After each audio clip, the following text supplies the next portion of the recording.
அது அதில் எங்கள் சித்தப்பா 2-3 வாங்கிட்டு வந்தேன். அதில் நாங்கள் அந்த இறாலை வந்து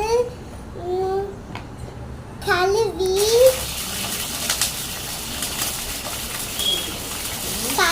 வச்சுட்டு சின்ன உள்ளி, தக்காளி,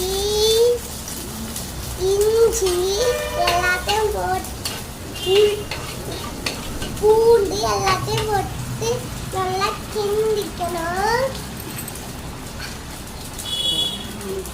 மல்லிக்கீரை, கருவேப்பிலை,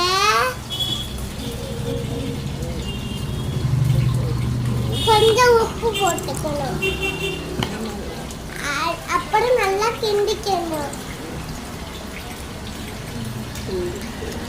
நல்லா கிண்டிட்டு நல்லா வசக்கணும். அடுத்த அதை ஓரமாக இறக்கி வச்சுட்டு ஆற வைக்கணும்.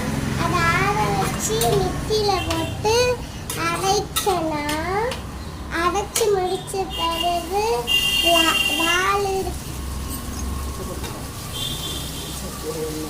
திரும்ப சட்டியில் எண்ணெய் விட்டு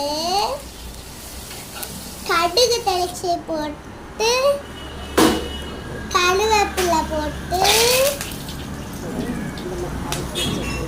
அரைச்சி வச்ச இஞ்சி பூண்டு பேஸ்ட் போட்டு நல்லா கிண்டணும். எண்ணெயிலே கொஞ்சம் வேகணும்.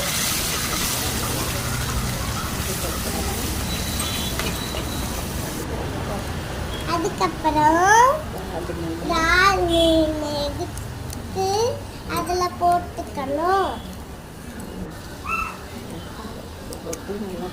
அடுத்து உப்பு போட்டு நல்லா கிண்டணும். அடுத்து தேவைக்கு தண்ணி ஊற்றணும்.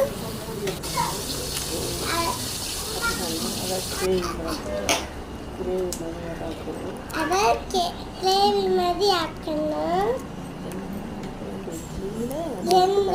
எனக்கு 2 இட்லி, எங்கள் அம்மாவுக்கு 3 இட்லி சாப்பிட்டாச்சு. வாங்க, பாய்.